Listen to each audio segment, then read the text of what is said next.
Have a timeout. Decide not to use it. Curry, way downtown. Bang! Bang! Oh, what a shot!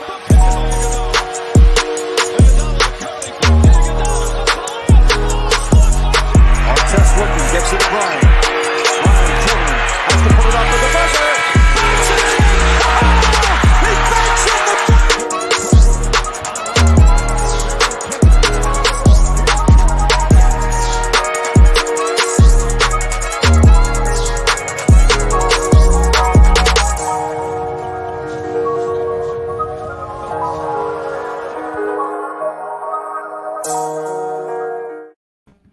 All right, what is up, everybody? Welcome to another episode of Scotty Talks NBA Mondays. I am live tonight, as I am every Monday during the NBA season. We are 1 week closer to regular season basketball. I am accompanied by a very special guest, my man Quincy Hicks. You guys can follow him on Twitter at Q_Hicks3. He is part of a big Q&E podcast. Also started the media group, which I'm going to let Quincy definitely elaborate on that a little bit as we get started here. Before we dive in, Quincy, I do have to get my ad read in. Oh, hey, get it in. Get the money. As you guys know, this podcast is brought to you by DSM Media. You can find us on Twitter at DSM_media. On the Twitter page, you'll find a link tree. That's where you can find us on all the podcast platforms. You can find our YouTube page as well as our merch site. So definitely be sure to check that out. As far as my partners over at Manscaped, do have to let you know DSM Media is brought to you by Manscaped, who is the best in men's below-the-waist grooming. Manscaped offers precision-engineered tools for your family jewels. Manscaped just launched their 4th-generation trimmer, the Lawnmower 4.0. You heard that right, the 4.0. Join over 2 million men worldwide who trust Manscaped with this exclusive offer for you, 20% off and free worldwide shipping using the code DSM at manscaped.com. Manscaped engineered the ultimate groin and body trimmer by focusing on intelligent functionality and an incredibly comfortable grooming experience. Their 4th-generation trimmer features a cutting-edge ceramic blade to reduce grooming accidents thanks to their advanced skin-safe technology. This upgraded trimmer includes a multi-function on and off switch that can engage a travel lock. It also gives you the ability to turn the 4000K LED spotlight on and off when needed for a more precise shave. And did I mention the wireless charging? The new wireless charging system uses electromagnetic induction, which can help with battery length lasting longer. Get 20% off and free shipping with the code DSM at manscaped.com. That's 20% off with free shipping at manscaped.com using the code DSM. Unlock your confidence and always use the right tools for the job with Manscaped. Your balls will certainly thank you. With that being said, let's get into the content today. As I said earlier, my man Quincy from the Q&E podcast is joining us today. We're going to get into some Miami Heat talk. Quincy, stays on top of the Miami Heat coverage there. Yes, sir. I got the goat on me. I got the goat on me, bro. You already know the Dwayne Wade merch on. So I'm happy to get Quincy on here. Quincy, I'm going to let you plug yourself right now. I know you got a lot going on. You get into the TV reviews. You get into social conversations, what's going on around the world. Let my followers, let my listeners know what you got going on over at Q&E Media. For sure, man. Like Scotty said, my name is Quincy Hicks, and I do a podcast called the Q&E Podcast with my co-host Edgar Martin, where we talk about sports, current events, like Scotty said, social injustices, man. A lot going on in that type of realm. Anything that's going down in the culture, and also film and show reviews. We talking about Squid Game this week. We talking about Venom. We talked about Snowfall in the past. We just got done reviewing Raising Kanan. And we just started our Q&E Media LLC, and we have a website for that now. And shout out to our brothers, Make It Home Safe. We are also a partner with them. And if anybody wants to join, we got articles, podcasts, reactions going down on the site right now. So if anybody wants to join, we would love for you to be a part of the team. And we are growing. We're trying to grow together.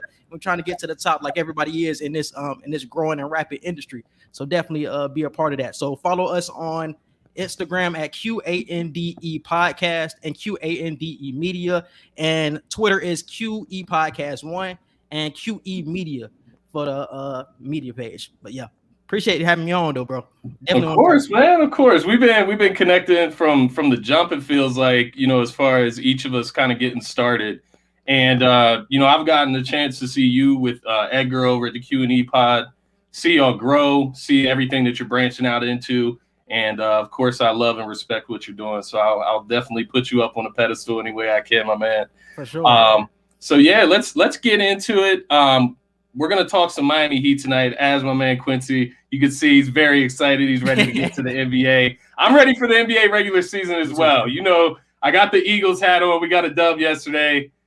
You know what I mean? For sure. It's a little suspect in Philadelphia as far as the sports world right now. So I kind of need the Sixers back. They got their whole drama soap opera going on with Ben Simmons. But we'll talk some Miami Heat. So the first thing I wanted to kind of let you get off your chest, I don't know how you felt about it, but first thoughts, you know, looking back on last season, the opportunity that you had, and ultimately what the result the result that actually happened versus what your expectations were.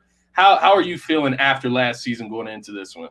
Last year was a situation where I was disappointed, but I wasn't surprised losing to the Bucks. The Bucks just had way more talent than us. And I know a lot of people were excited going into the series that we were going to beat the Bucks for the second year in a row, but it just wasn't the case. The Heat weren't playing well going into the playoffs. And also we lost Oladipo going into that run. Y'all know we had made that trade for a lot of our depth, which was Kelly Olynyk, Bradley, and I think a second round pick. So those don't sound like big names, but they were playing big minutes for us. So losing Oladipo, who was supposed to be a big contributor would like really mess that whole situation up.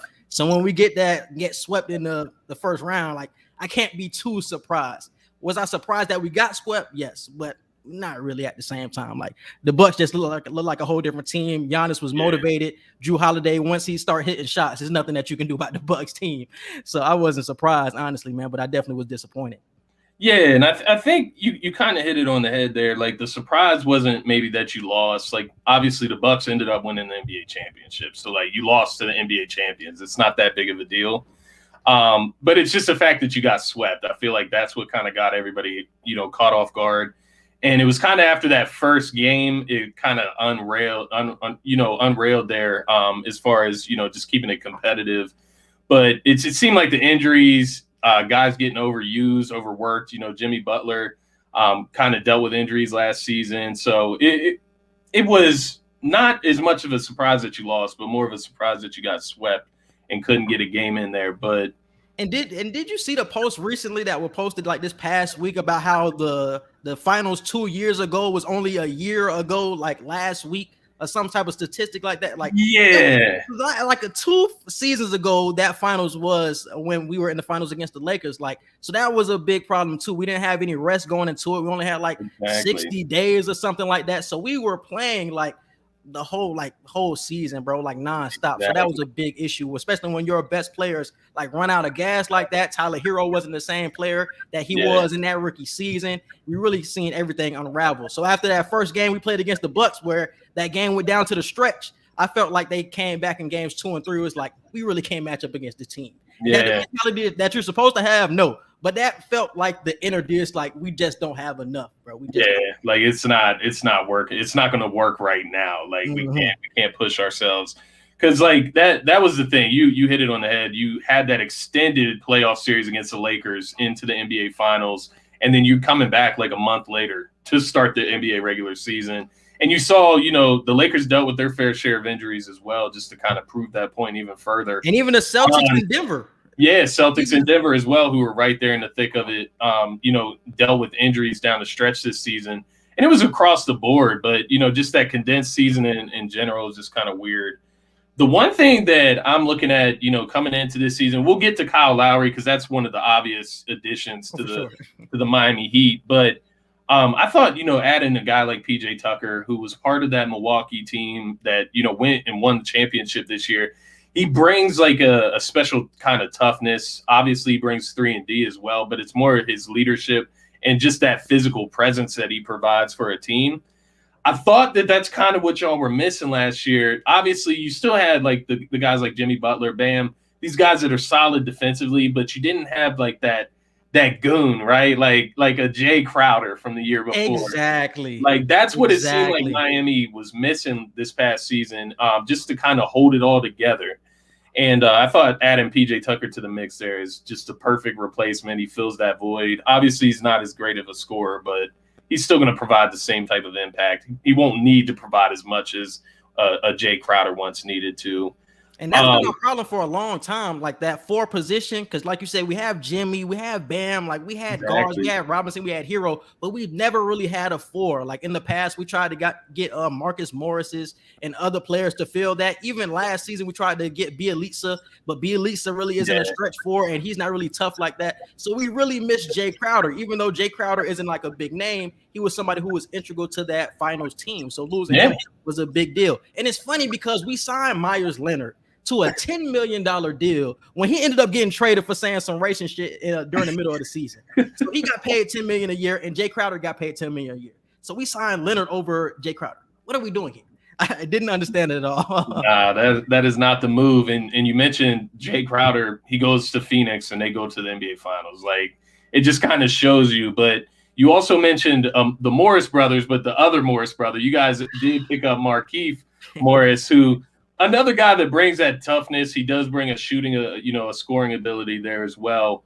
What are your thoughts on all the pieces that the Miami Heat have been able to add, but then specifically Kyle Lowry, the big addition, the all-star point guard, potentially, down the stretch, who knows where his career could lead as far as Hall of Fame, whatever the case may be.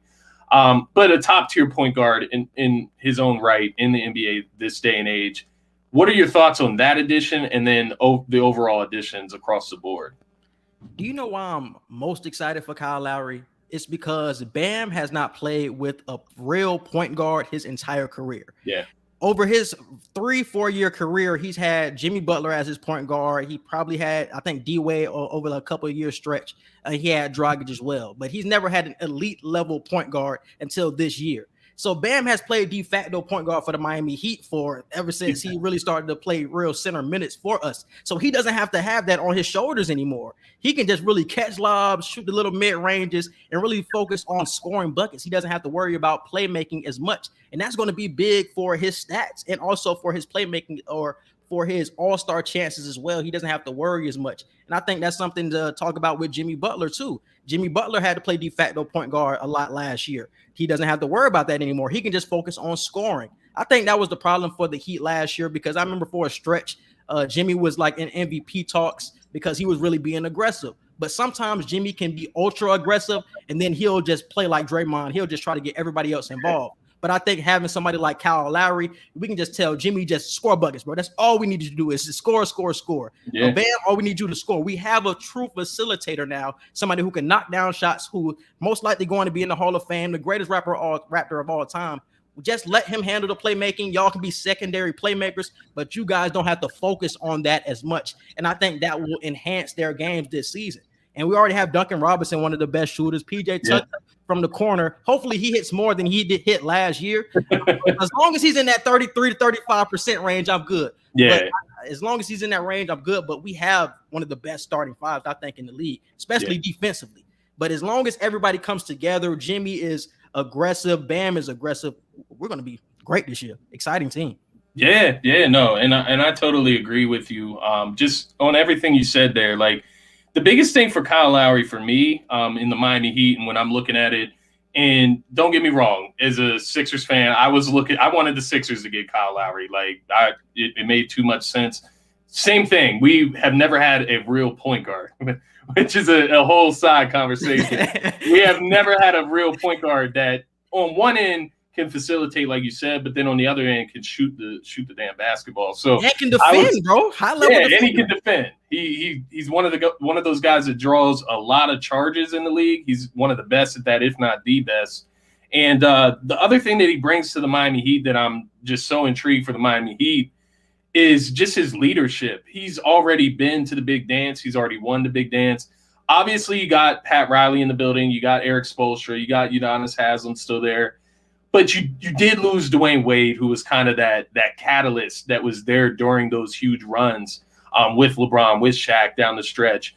Now you get Kyle Lowry, who does have championship experience. He does have deep playoff experience to add to Jimmy Butler, what he's already bringing. He's been to the finals now in his career, Bam Adebayo, so on and so forth.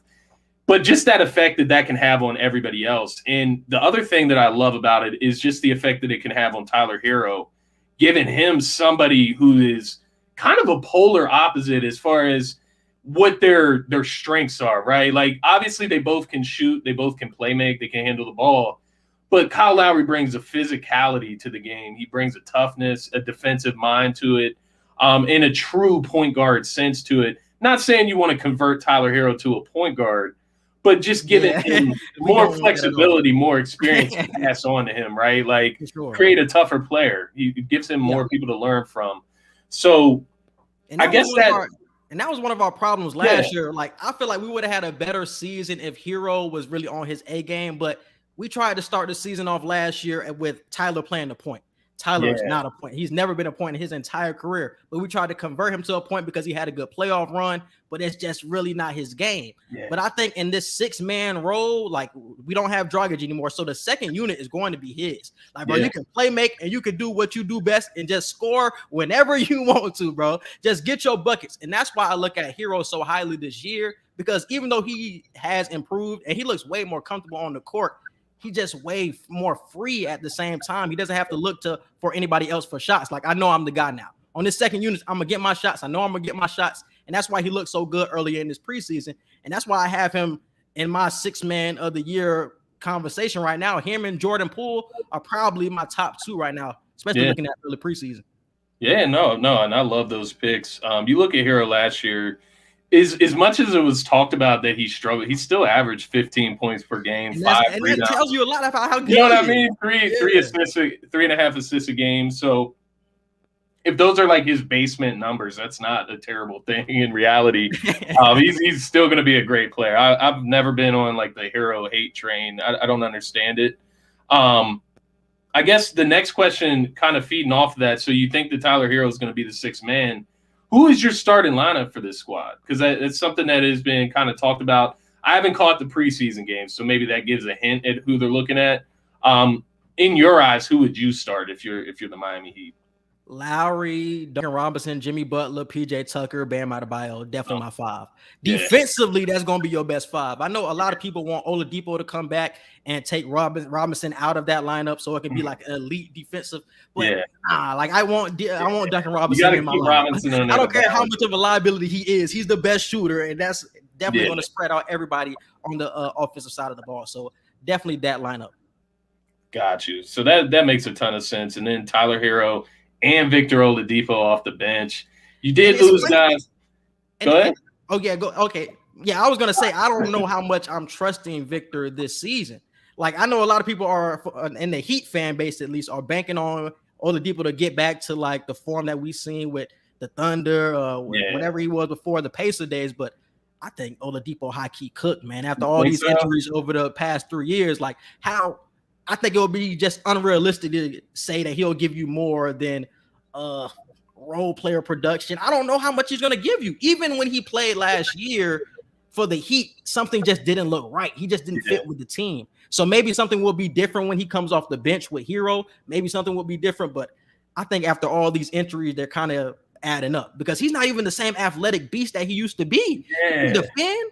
But he came into the league as an athletic freak. He doesn't get athletic anymore. He can shoot, so his game has expanded. But that was going to be my question: is like, what is Oladipo's game now? Like, it feels like it's been so long since we've seen him consistently play basketball to where we don't even know what player he is now. And maybe he's just been putting in work. Maybe he will come back and light the world on fire. But I'm with you. That it's kind of awkward. And it was kind of like you guys just fell into bringing him back because I guess he just didn't have really, much else to work with. Mm-hmm. But at the end of the day, it's a good risk to take, in my opinion. For sure. The upside is going to be better than the downside in that. Yeah, it's the veteran man. So I wasn't tripping on bringing him back, but the expectations for a lot of fans was, we're going to get this Oladipo from Pacers days. And it's just like, you really need to lower your expectations of what we're getting here because he's not going to be a player you just throw in the starting lineup. Like, he's somebody who has to get acclimated to the second unit because I don't think he's that guy. Exactly. And if he can be a piece to the bench, then that's really all you need from him in reality, looking at this roster. So we touched on Bam Adebayo earlier in the show here. I kind of wanted to circle back to that because, I don't know. I guess over this last year, I finally gained multitude of respect for Bam Adebayo and his game. And I was probably late to the party. I'm not gonna lie to you. I was about to say, what was holding you back from Bam? It was honestly the offensive ability. That was what was ultimately holding me back. And as I watched Miami a little bit more closely last year after their finals appearance, and watching him throughout that finals trip in the bubble there, just seeing him grow, but then carrying it on into this following season, just seeing everything that he can do, not only offensively, because offensively he's very talented, but even defensively, being able to guard guards, like that's an incredible feat when you're talking about a power forward center type of player here. So my question to you, you're gonna have way more in-depth knowledge on Bam Adebayo and kind of his growth over the last few years than I would. What can he do to solidify himself as a top 3 center with those guys like Jokic, like Embiid? And I guess a side question would be, do you think that he has already reached that level that he is in the top 3? I don't want to come off as biased, but I already think he's there because what he can do on both sides of the ball. Because, yes, I do think he's behind Jokic and Embiid, but Gobert cannot guard 1 through 5, and Gobert does not have the offensive game like him. And Karl Anthony Towns has the offensive game, but he cannot guard like Bam. Defense. So Bam has the entire package. So Bam was our point guard last year. He averaged, 19, 9, and 5 a season ago? Yeah. And that was without a point guard. He was our de facto point guard. Yeah. All I want for Bam to solidify himself as a top 3 center, all he has to do is consistently knock down the 15 to 18 footer. That's it. I don't even care. I don't want Bam to get a 3 because I don't want him to get comfortable with shooting the 3. As long as Bam gets the mid ranges, because the Bucks were giving it to him last year, he just didn't want to take them. And I think that was kind of a regression for him because throughout the season, he was taking the mid range shots and he was hitting them. So it was like when we see that series and Brook Lopez was giving him the shots, like, why are you not taking the shots? Like, why are you forcing layups when you have the open jumper? Yeah. So the consistency with the 15 to 18 footer, just the growth with that, because he has the entire package. He has the athleticism. He has the jump hook. He has the layups, the dunk package. All he has to have is the little jumper, because defensively, he has everything you want in the center. Yeah. No, and I totally agree. And, I did my top 5 positional rankings last week with El Parcero, who was my guest last week. And I had Bam Adebayo as my 3rd ranked center. And that's why I wanted to pose the question to you that way, just to see where you were at already with your confidence in Bam. I think everybody else just needs to kind of catch up at this point, kind of like I did over the last year or so, as far as catching up to Bam's actual talent level. You hit it on the head. The dude is a freak athlete. He makes crazy blocks, but then he'll go and guard somebody on the perimeter. He's another guy that I thought should have been mentioned more in that, Defensive Player of the Year convo last season with Ben Simmons, with Rudy Gobert. You mentioned that he's ultimately a better defensive player than Rudy Gobert. He's more versatile. He can guard more players. So at that point, what is Rudy Gobert better than Bam at all? You know what I mean? In reality. I do think, the national media has a little bit of catching up to do with Bam Adebayo there. And I think it was that playoff series too, though, Scotty, because that playoffs where everybody's watching you don't perform. I mean, the whole team didn't perform, but Bam had open looks and he didn't take them. Yeah, he really stuck up the point last year. So when the national media sees you do that, everybody has to take a step back at that point. Even though the Heat fan base and a lot of people like yourself still believe in Bam, that performance was not a good look. We know Bam is better than that. We know he'll come back better this season, but that wasn't a good look. And that's why everybody had to take a step back like, oh, is Bam really that guy? Because the whole season, he looked like a different player. And that series, it was just like, we don't even know this Bam. It's that Ben Simmons effect, bro. I swear. To a lesser extent, though. Don't get me twisted. But no, Bam is A-okay in my book, bro. I do got him as a top 3 center already. Hopefully he can prove us right this year. That's what I would say with that. So let's get to the point of the Miami Heat this year, right? Like, with these additions, with, the growth expected by Tyler Herro to kind of get back to that shape, get a little bit better than he was even in his first year.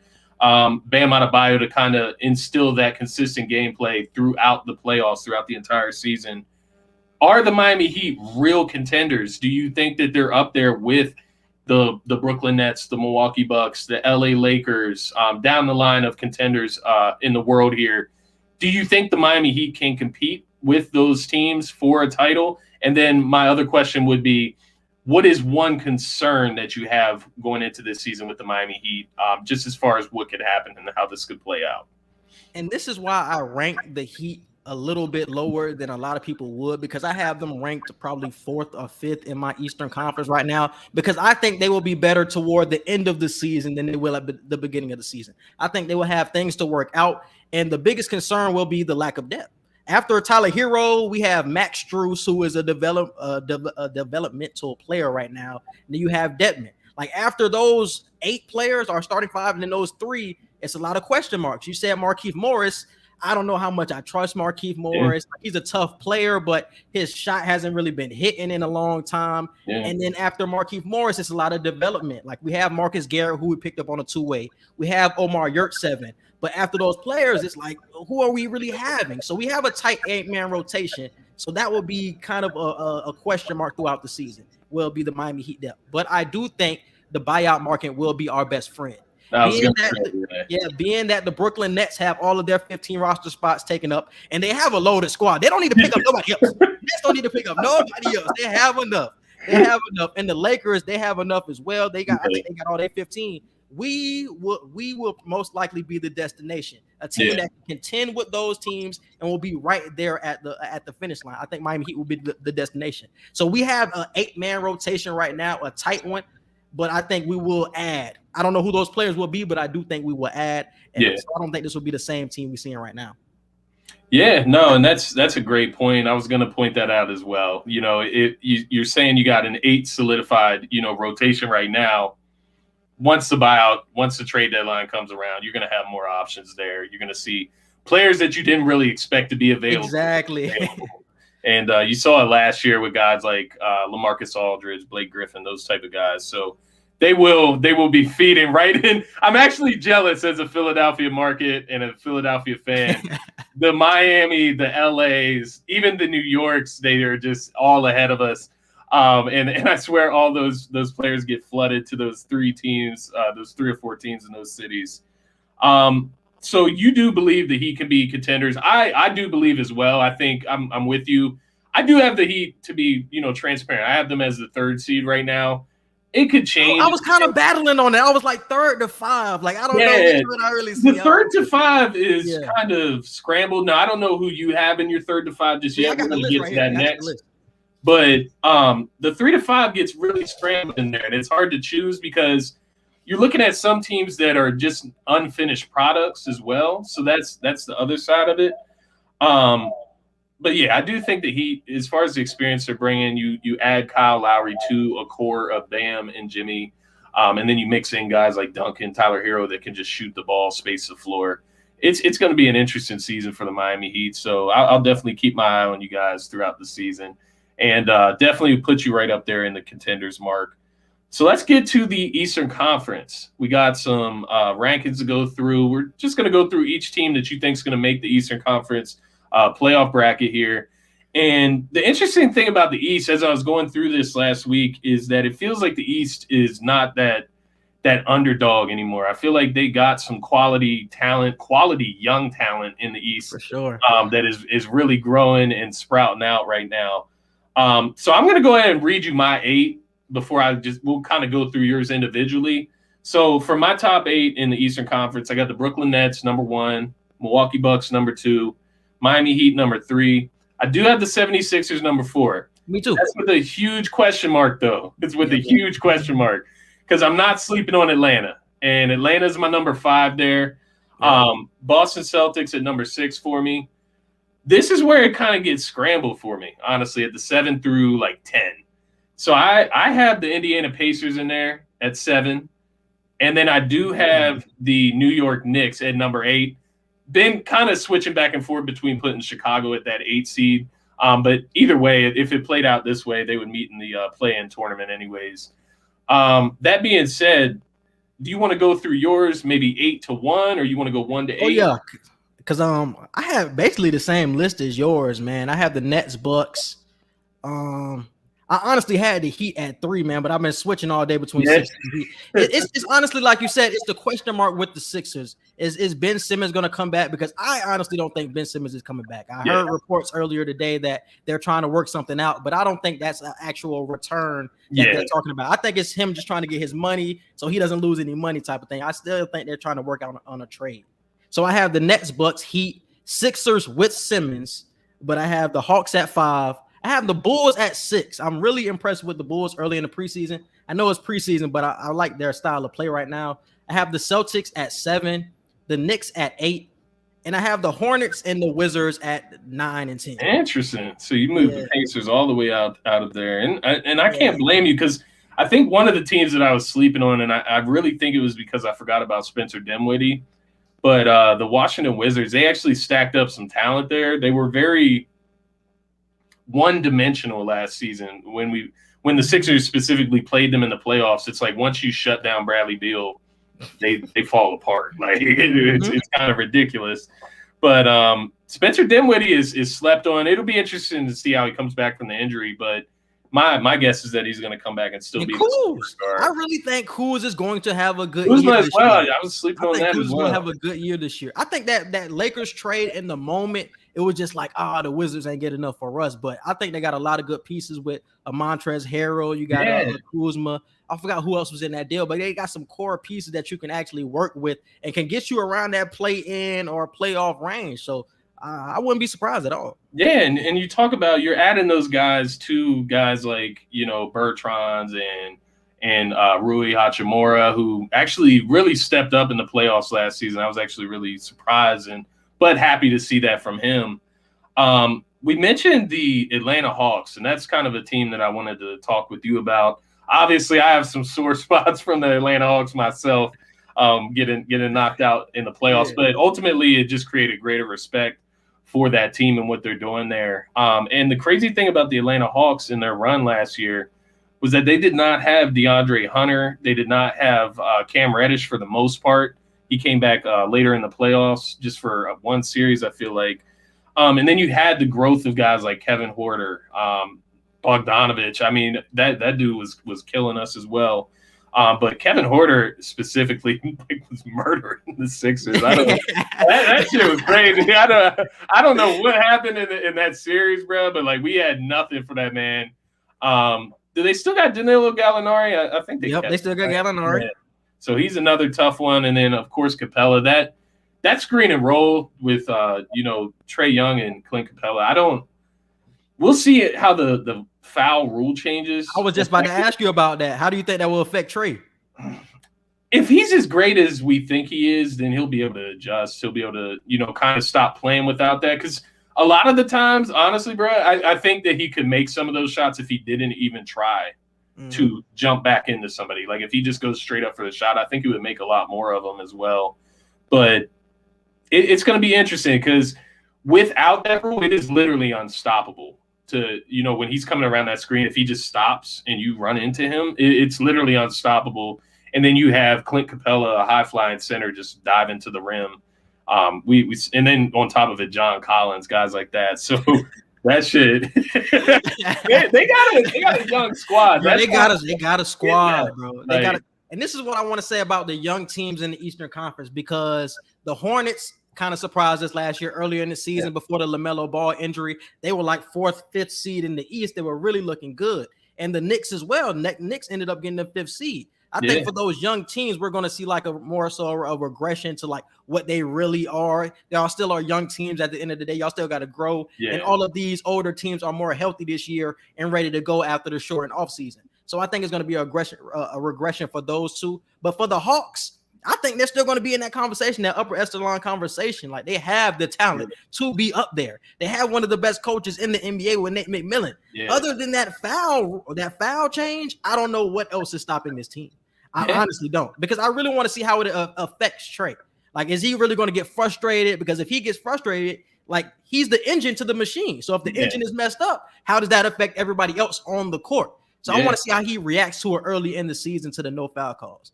No, I totally agree there. And they're going to be a team to keep an eye on throughout the season.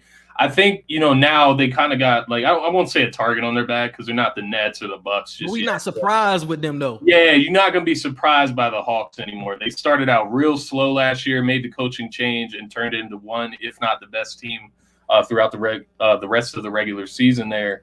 So no surprises with the Atlanta Hawks anymore. To be honest with you, that was like kind of my fighting. It's like, how can I not put the Hawks ahead of the Sixers? Like, I don't know, bro. Part of the Sixers thing with me is if they do trade Ben Simmons, I truly believe that just simply putting in a point guard that can shoot or will shoot just changes the whole dynamic of the team in general. Like you know me from last season, I was a big Ben supporter. I still thought that him and Joel Embiid could fit together, play together. But no, I just don't see it anymore. I'm off that train. I do want him gone. But it's just all about what you get in return. I've seen like the rumors of the like LeVert and Brogdon for Ben Simmons. I don't know how truthful that is. I don't know if they actually got that offer. From the Indiana perspective, it doesn't make sense. It doesn't, right? It doesn't make sense. Like, you're trading away your two best guards for Ben Simmons. You're going to have a front court of Simmons, Sabonis, and Miles Turner with limited shooting around them. It wouldn't make sense for the Pacers. Yeah, no, I totally agree with you. And the crazy part is, and we'll get to this in a little while with the Simmons trade, with the Simmons talk, but there's Sixers fans saying that they would not accept that. Oh, no, I would accept that in a heartbeat. I would accept that in a heartbeat, bro. I'm so confused. Like, is that just the casual NBA fan? Is that like part of it? Like, that they just don't see who Brogdon and LeVert are? They're not household names. Like, is that part of it? Because if you look, even if you're just a box score checker, right? You can look at their box score and see these are both guys that average over 20 points a game. Like, I didn't understand that. Specifically, Karis LeVert.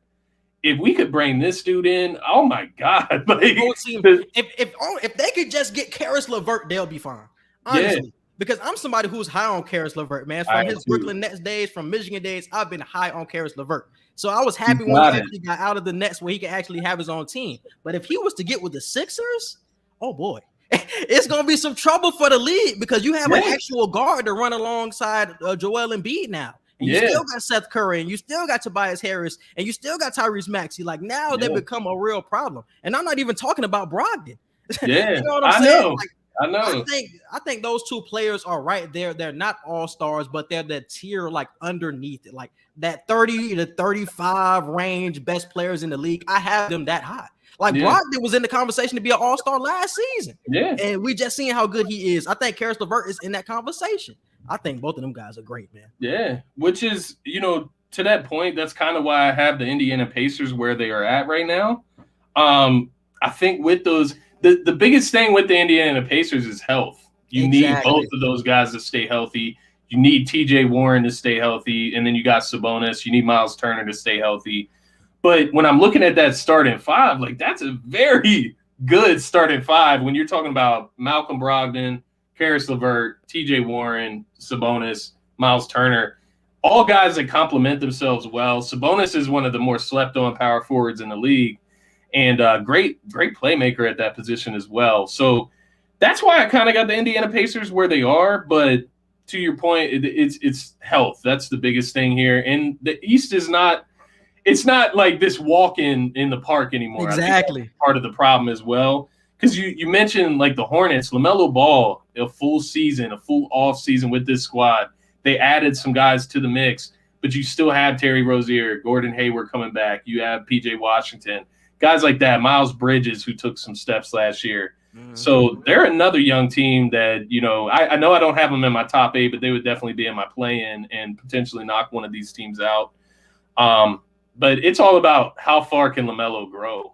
Like, what is his second year ceiling, right? Like, how good can he be in his second season?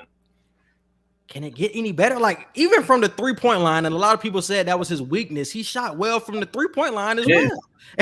So it's like he has the floater. He has defensively, he was stepping in the passing lane. So you would want to see him become a better on-ball defender. But off-ball, he's just like his brother. Off-ball, they're stepping in front of passing lanes. They're getting the layup. When it comes to passing, when it comes to rebounding, he has it all. So it's just trusting his teammates even more and just becoming more aggressive when it comes to scoring. Because sometimes he can just get into that mode where he's too passive, where it's just like, bro, you have a layup and now you're causing turnovers because you're too passive. And people are going to start playing him for the pass, wanting to dare him to score more.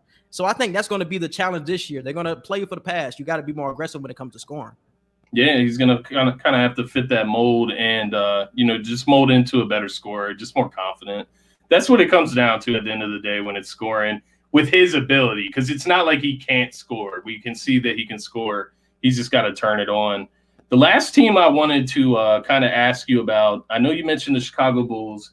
I wanted to ask you about the Boston Celtics and thoughts on them coming into the season, because for the last couple of seasons, it's felt like, they're just running it back, with that same core. They ended up moving like Al Horford. They keep moving and switching centers out.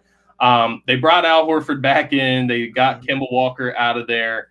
Brought in Dennis Schroeder from the Lakers there, who really lost out on the – that's a side point, but this man really lost out. What are your thoughts on the Boston Celtics getting a healthy Jaylen Brown back this year? The Boston Celtics are such a funny team because I have them at 7th. They shouldn't be nowhere near 7th with the talent that they have. They shouldn't. But it's the fact that nobody trusts them. We don't know what we're going to get with the Celtics because you guys have the talent. You have 2 of the best young players in the league. You get a solid player like Schroeder for the cheap. You get Al Horford back. I think they got beat a lot in the low post last year. They were like really trying to cycle in center. So shoring up the center position with Al Horford, even though he's older now, he's still good defensively and he can hit the outside shot. So I do think it will be an improvement for the Celtics, but the rest of the East is still in front of you. Everybody has caught up. So even though you have 2 young budding stars, everybody else basically has it that's in front of you, bro. The Hawks have a whole team that's young and ready to go. The Sixers have Embiid, Harris, Curry, whoever they get for Simmons. The Heat have a big 3. So everybody in front of you has caught up and surpassed you at this point. So even though you have those stars, what else are we getting? And I really want to see, because I don't know what the coaching change does. I knew Brad Stevens wasn't going to be the coach to put them over the top. So I want to see Ime Udoka really exceed the expectation for the Celtics. I don't want them to be 7th. I really want him to really show his ass this year. So hopefully they do better, but I really don't know with the roster, bro. I really don't. They're like a wait and see team, bro. I gotta wait and see what I get. It really is, because you just wonder if they've added enough, from what they were last season, which they got unlucky. Who did they add? They added Schroeder and Horford.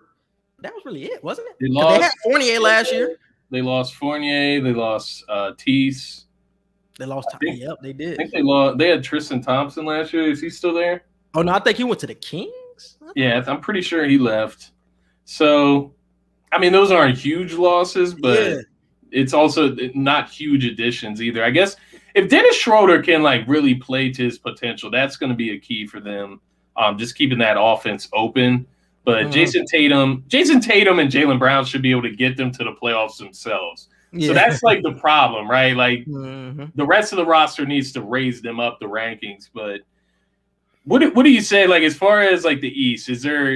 Should these other teams even feel like they have a chance when it comes to the Nets?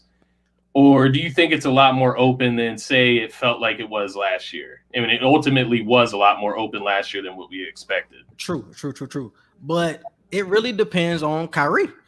It depends on what Kyrie does. If Kyrie comes back, gets the vax, and he plays in the playoffs and late in the season, the Nets are winning the championship, in my opinion. I don't think the Heat, I don't think the Bucks. I think they would have even beat the Bucks shorthanded. Kevin Durant was about to beat the Bucks by himself last year. So I think if you add Kyrie and a healthy Harden, obviously they getting past the Bucks and the Heat. So I think it's the Nets conference to lose at this point. But if Kyrie does not play, that opens up things because they're not the same team without him. You know what I'm saying? Everybody has 2 guards, even though you have the depth that a lot of teams don't have.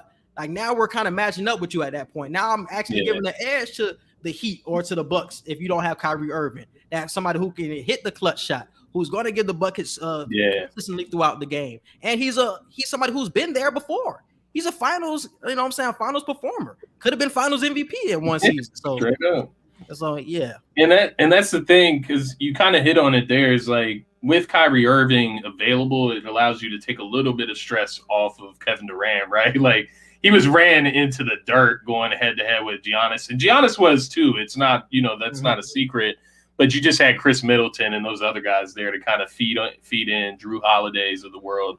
But when you lose a guy like Kyrie, it just.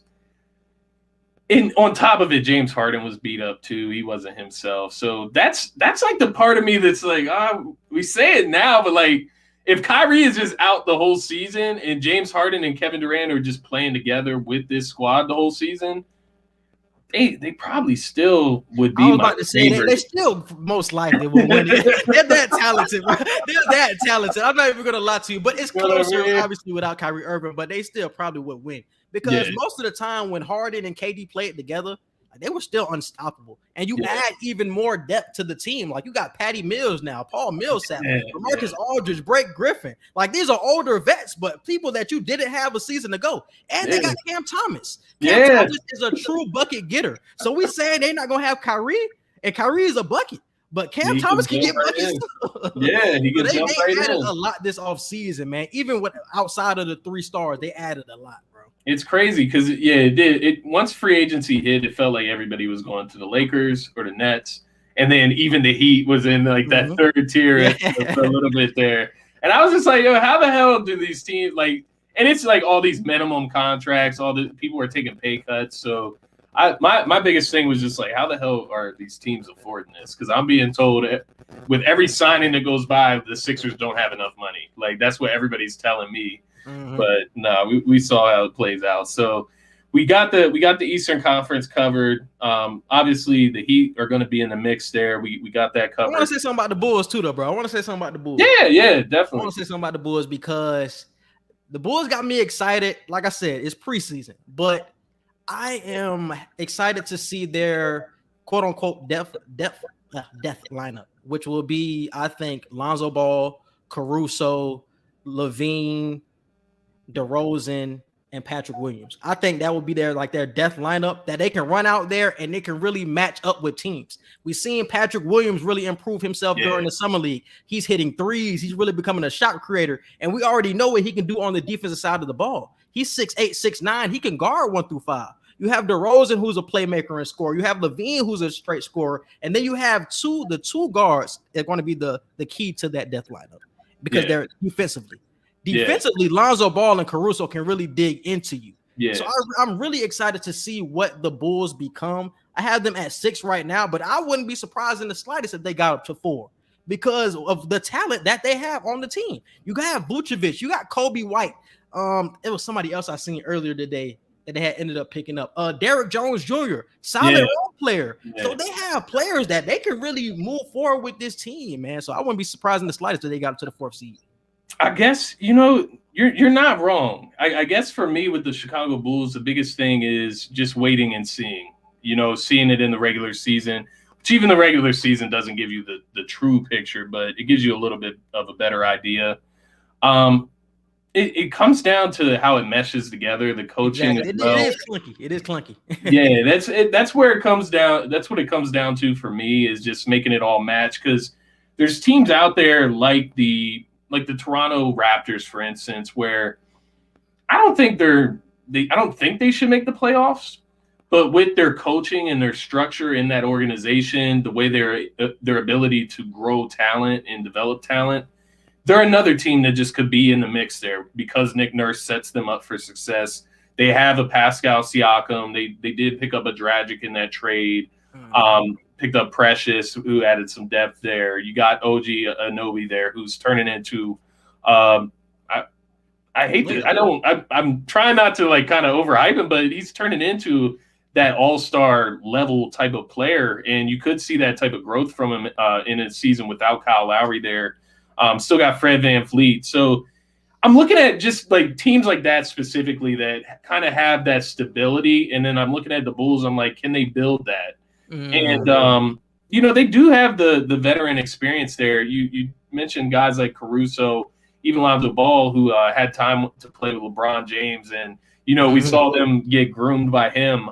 Caruso specifically with that championship run, And then DeRozan obviously coming from, the different household names such as San Antonio and then Toronto before that. But I guess I just got to see it to believe it is what I'm truly trying to get across here. But no, I am a believer in LaVine. I love LaVine, and it's going to be interesting to see how he can play with the multitude of talent that is now around him. Like, I don't know if he's ever played with this talented of a roster. And Patrick Williams will be the key, though, because that's where their defensive liability comes in, right? Like, they need somebody to protect that paint, and Vucevic has never been known to be that guy. Who starts for the Chicago Bulls? Like, does Patrick Williams come off the bench? No, I think he starts. I would have Lonzo. I would have Lonzo, LaVine, DeRozan, Patrick Williams, and then Vucevic. That would probably be the 5. And then you have Kobe White coming off the bench. Kobe White, Jones, and Caruso. I'm not a UNC guy, but Kobe White's nice. I do fuck with him. Hey, I'm gonna have to get you on too to talk about college basketball because I watched something this weekend. I had watched the pro day of Kentucky, and Kentucky looks stacked, bro. They brought back people from last year, and they got more young talent and grad transfers. Kentucky looks OP, bro. always. And I know I'm a big Duke guy, so I always keep up with Duke. So I'll definitely hop on. We'll talk some college ball. I love getting into that as well. The last thing I want to get your thoughts on before I get you out of here, my man. Ben Simmons, right? Like, it's been the soap opera all summer. Literally the drama. Like, it's like once we got Wentz out of Philly, then next in line is Ben Simmons. That's the next person we picked to have a drama series with. So all the rumors throughout the summer, Ben Simmons wants out of Philly. Philly wants to trade Ben Simmons. This offer's been offered. We've declined. We want this, this crazy offer. I saw one from Golden State that had like the 3 first-round picks and Wiseman and something, just kind of ridiculous. What are your thoughts on this whole situation? Kind of, even tying in Joel Embiid in this situation, what he said about Ben Simmons, how he kind of blamed Ben Simmons for losing Jimmy Butler, who now you now have in Miami. Nobody's to say that Jimmy Butler wasn't going to go there anyways. That's not what I'm even getting at here, but just kind of ties in everything. What are your thoughts on Ben Simmons? Do you feel that any particular side is more at fault here? And why do you feel that way? So the biggest problem Ben Simmons did was not improve himself over the past 4 to 5 years. He's been the same player since he got into the league. He's been a defender. He's been somebody who can attack the rim. And the playoff performance in the playoffs, I fully understand why you want to trade Ben Simmons. But I do not understand why you guys are how should I say this? So upset with Ben Simmons for the comments that he's been making recently, saying that he wants to get out of Philadelphia. Because that's what most people do when they want to get traded. They got to bash their situation to get out. And I don't think Ben Simmons is the villain of this situation. Daryl Morey is. Morey is the villain. You could have traded Ben Simmons months ago, but you want the King's ransom for him, which doesn't make sense. I feel like the best trade for the Sixers should have been CJ McCollum. They should have made that trade work months ago. But he wants to CJ McCollum and 4 first-round picks. It's like, what are we doing here? Just make the swap and be done with it and cut your losses. I know you paid Ben Simmons his money. I know he's somebody you built the process around, but CJ McCollum can step into the Philadelphia team and can put Philadelphia in that top 3 range in the Eastern Conference. Straight up, because he's that good. He's going to be an all-star for the 76ers. I don't know why that trade hasn't been done. So Morey is the villain, not Ben Simmons. And I feel like the comments made by Doc Rivers and Joel Embiid even add to why he wants to get out. Like, why would I want to come back to a situation where I get shaded by the team's leader and by the coach? Why would I want to go back to that situation when I already know I should be out of here, bro? Like, Ben Simmons is not going to play another game in a Philadelphia 76ers jersey. He shouldn't, because it's going to be a toxic environment with the Philly fans. We know how y'all going to feel about the situation. He shouldn't come back. He's already tried to sell in his house and all of that. He needs to get out of there, bro. I heard reports recently that they're trying to set up some type of come together moment where he can return to the team. That shit ain't happening, bro. He's not returning to the team. It's all a money play. It's all a money play. He's just trying to get checked so he won't get fined. That's all Rich Paul is trying to get done with that whole report that came out this morning. Other than that, Ben Simmons will not play for the 76ers again. But Daryl Morey has to get a trade done. The Kings have offered you, the Pacers had offered you, the Warriors had offered you, and you don't think anything is enough? What is going to be enough, Daryl Morey? That's my problem. He should have been traded months ago. Just cut your losses, and we could have moved on. Because I've heard you and Phil talk about this before. Like, you guys don't even care who you get at this point. Y'all just want to go with Ben Simmons. But that's really how Daryl Morey should be thinking. Because you're going to get talent for Ben Simmons. Whoever you trade him to, you're going to get talent for him. Just cut your losses and go get that talent, bro. You could have got Buddy Hield or Tyrese Halliburton from the Kings or whatever trade that was. You could have got some young players from the Golden State Warriors. You could have got D'Angelo Russell. Why aren't these moves being made? But we're blaming Ben Simmons and we're bashing Ben Simmons even more for the reports of he wants to get out of Philly when he's not the villain. Daryl Morey is, because he keeps prolonging the situation. Why are we prolonging it? See, and that's it. That's kind of why I wanted your perspective on this situation, because you bring a totally different perspective than what I was looking from. Because and maybe it's just because I'm so bitter about the way they lost in the second round. Like, this man scored 5 points, like an all-star player. Like, the conversations that I've had to have about an all-star player who scores 5 points and shoots 33% from the free throw line. But then on the other end, I have to go and defend him because I need to still show that there's value there for Ben Simmons. So I'm stuck in the middle where I don't want to sit here and just trash this man and then we can't get nothing for him. But at the same time, I want this motherfucker out of Philly. You said it right in your statement there. Me and Phil, me and whoever from DSM Media, any other Philly podcasters, we've talked about this. At this point, it's gotten so embarrassing, regardless of whose fault it is at this point, right? Like, we can blame Daryl Morey from last year when he included him in talks for Harden. Maybe that's what got him all bent up. We can blame Ben Simmons for not growing as a player. It just doesn't even matter now. It doesn't even matter how it played out. And the simple truth is that we just got to move on. Like, that's what it comes down to. The season start is 2 weeks, bro, and he's still not traded. Like, that's a problem. Like, this has been going on since May or June when the Sixers got eliminated, and we're still talking about this in October. Yeah, like, I don't think that's Ben Simmons' fault that he's still in Philadelphia. I feel like that's Daryl Morey. He could have traded him. There have been offers. On top of it, you talk about Ben Simmons, and if he comes back, think about if he actually plays. The storylines that are going to be spinning around Philadelphia. It's just going to be nonstop until he's out of town. And it is. It's just kind of like a nuisance on the side. And then on the other side of it is you want to get whatever you're getting for Ben Simmons. You want to get them in with this team as soon as possible. We're talking about a team that was a number 1 seed in the playoffs last year. Should have been a locked-in contender, right? Like, for this season. You need to get these guys acclimated in the rotation, get them comfortable with Embiid, with Tobias Harris, whoever's still on the team after that trade. So, yeah, coming from your perspective, bro, you kind of are switching my view, because, part of me does feel this, bitterness of, Ben Simmons not fulfilling my expectations for him. You should feel that. You know what I mean? Feeling. You should feel that. But the feeling of, he's still around, and the reports that have recently been coming out that he doesn't want to be there, you shouldn't be bashing him for that, because that's just trade talk. He just wants to get that so he can be traded faster. That's all that is. Yeah. I feel like he has no disrespect to Philly. He has no disrespect, but that's just trade talk. He just wants to get out. But I think it's just best for both sides if we just go our separate ways.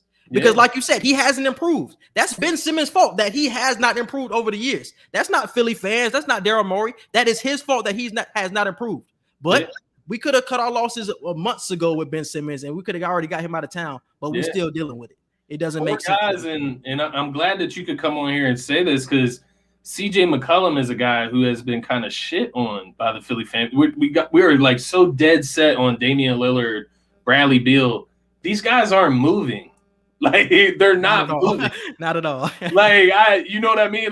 At the beginning of the summer, sure, I was all googly eyed on Damian Lillard as well. After you see him go through months, you see what the Portland Trailblazers put around him, and he still did not demand a trade. He loves Portland. That's what it comes down to. Some are loyal than others. And, you got to kind of just move on from that thought. CJ McCollum sure, you can call it a consolation prize.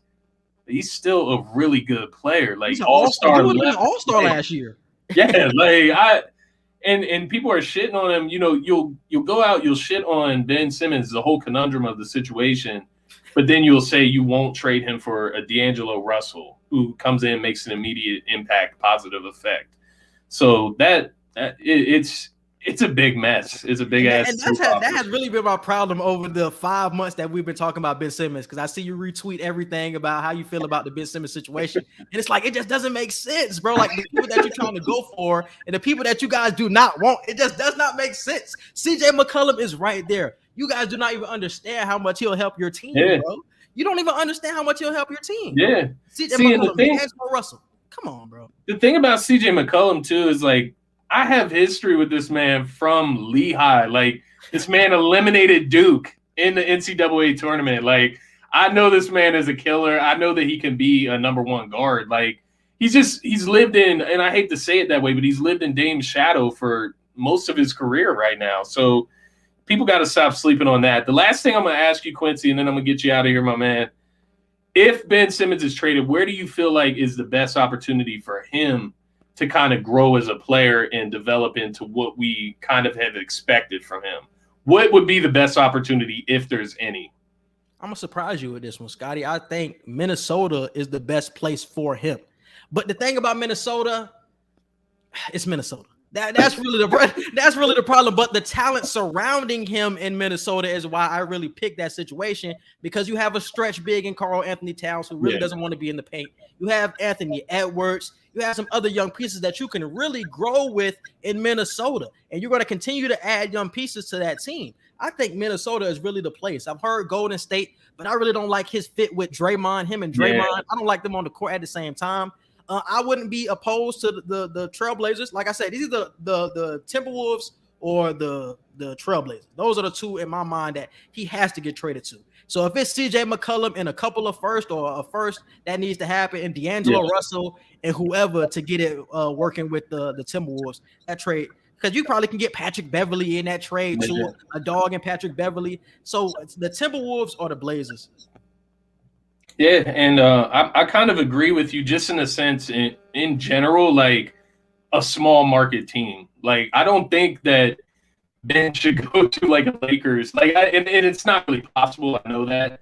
But going to like a team that's ready to win right now, I don't think that's the best situation for him. I think that he could use a season or two just growing as a player, missing the playoffs maybe, but just getting those regular season reps and kind of like exploring his game and what it is in the NBA. Because with a team like the Sixers, you're just not getting that. We're ready to go and compete for a championship right now. We don't have time for you to figure out your game.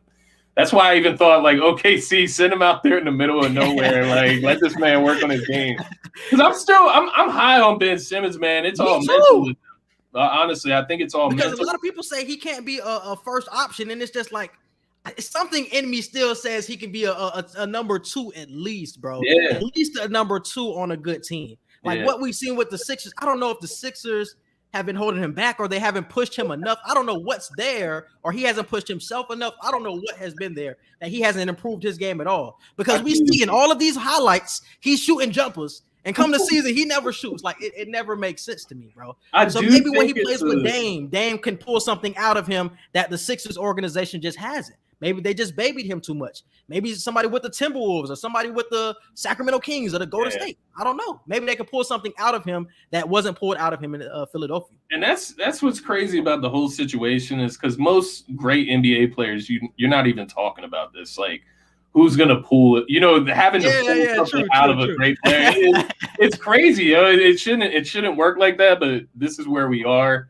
But yeah, I think part of the issue with Simmons and Embiid, I just think he kind of looks at Embiid as the number one when he should have never viewed it like that. He should have viewed himself as the same level as Embiid, to where he just defers. Like, you'll see him like forcing the ball down to Embiid in the post, and it's like you're not even trying to do anything on offense. Nobody's guarding you for a jump shot. Like, and it kind of spiraled downhill like throughout the 4 or 5 years that he's been in Philly. It just has not fit, but we'll leave it at that. Quincy, thank you so much for joining the show, my man. I appreciate you taking the time. Definitely got some good quality content, got some inside scoop on the Heat. So I will be keeping my eyes on the Miami Heat this season. We'll definitely catch up again, maybe even on the same show, on your show, whatever the case may be. We'll catch up, get down into the middle of the NBA season.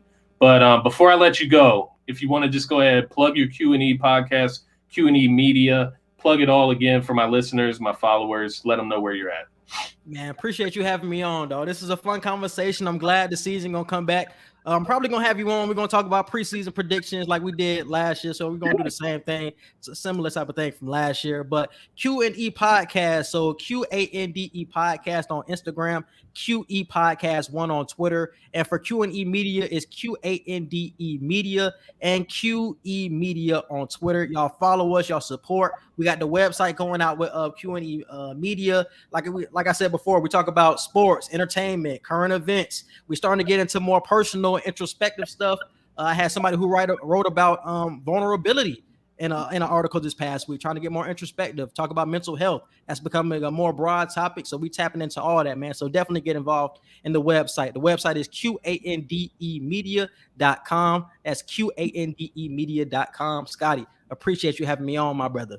Of course, my brother. Thank you for coming on. That is Quincy Hicks at Q_Hicks3 on Twitter. I am Scotty, the host, at Scotty Drowned on Twitter. Make sure to tap into DSM Media at DSM_media on Twitter. You'll find in our link tree all of our links to the social media platforms, podcast platforms, as well as YouTube and our merch site. Thank you once again to Quincy. I want to say this before we go, man, because I've seen y'all growth with DSM Media. The shit has been rapid. I've seen the rapid growth, man, and I just really support the grind that y'all got going on, all y'all shows, the consistency of it, man. Y'all drop 3 shows in a day. I'm trying to get like y'all when it comes to the media, man. I'm trying to be more active, and I really aspire, and I love what y'all doing with how y'all so interactive, how y'all active, how y'all got the shows set up. I aspire to be like that, man. So you showing me love, but I got to show y'all love, man, because y'all keep me grinding at the same time. You know what I'm saying? It's no competition, but it's all love, and I love what y'all got going on. I appreciate that, bro, more than you know. I know the rest of my counterparts at DSM Media appreciate it. Definitely stay in touch, bro. I know I got your number before the show, but definitely stay in touch. We can always bounce ideas, talk about stuff, figure things out, collab, whatever you want to do. Oh, for sure. Definitely appreciate that, though, Quincy. I appreciate you, bro. No problem, bro. Appreciate you. All right, guys, that's going to be it for this episode of Scotty Talks NBA. Until next time, thank you guys for tuning in. Peace.